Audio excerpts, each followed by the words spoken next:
Hi guys, hope you're well. Today we're going to talk about your rowing. Okay, so obviously when it comes to rowing in a workout, it's important that you have a good understanding obviously of technique and how that technique wants to look, but also how you want to pace it. Okay, so obviously on the technique front, there's loads of videos out there that can do most efficient rowing technique on a concept two much better than I can. Okay, so I'll leave that for them.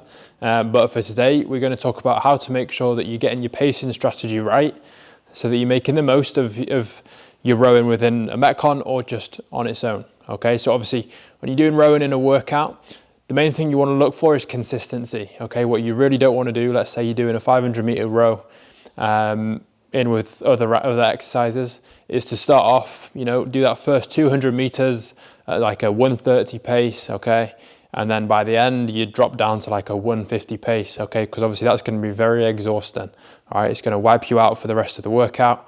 And it's just not the most efficient way to move through a workout like that. Okay, so you're much better knowing what kind of average pace you can stick to. And obviously that's going to vary depending on the distance. Okay, so a lot of what you want to think about is obviously your pace is an important factor, but a lot of it comes down to having a good understanding of your strokes per minute. Okay, so if you understand this, all right, then naturally this is going to dictate your pace to you.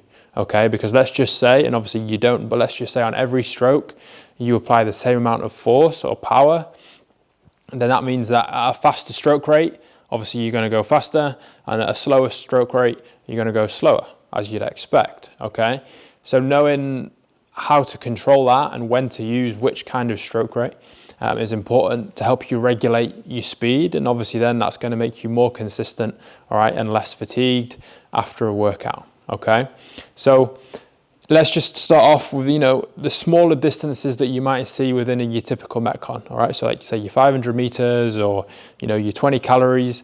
Obviously they're relatively short, so your stroke rate can be a little bit higher. Okay, so generally, depending on how tall you are, but you want that stroke rate to be between 28 and 31 strokes per minute as a guide. Okay, that's going to be fast enough that you can maintain a good pace. All right, obviously the distance is short enough, you can keep your power output quite high despite the high frequency of strokes. Okay, but equally you're not going to be going back and forth like a crazy person, all right, wearing yourself out after 30 seconds. Okay, once you get over that kind of distance, so like kind of probably between the 500 meters up to probably about 1500 meters to almost 2k, all right, or probably from 20 calories up to like say 50 to 60 calories, then obviously your stroke rate is going to drop to reflect the increase in distance. Okay, so then that stroke rate is going to hover probably around the 25 strokes per minute mark. Okay, obviously your pace is going to be slower, but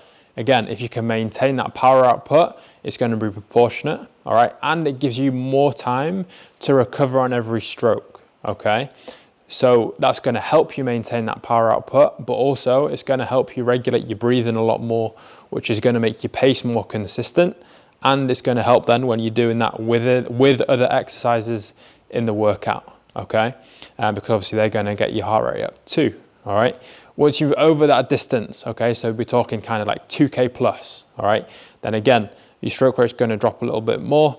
You're probably going to be somewhere between 21 and at the top end, probably 24 strokes per minute, again, depending on how tall you are, all right? And obviously that's going to have a very similar effect in that, because your strokes per minute is lower, you've got more time to breathe, okay, you've got more recovery time on each stroke, which is going to help you keep your power output up. It's going to help you regulate your heart rate and your breathing, which again is going to bring you out at a more consistent pace. Okay, so next time you do a workout with rowing in it, all right, try and just apply those principles. All right, and like I say, the aim on rowing in a Metcon is consistency, not all-out effort on the first one and then falling off a cliff at the end. Okay, so I hope that's helpful, guys.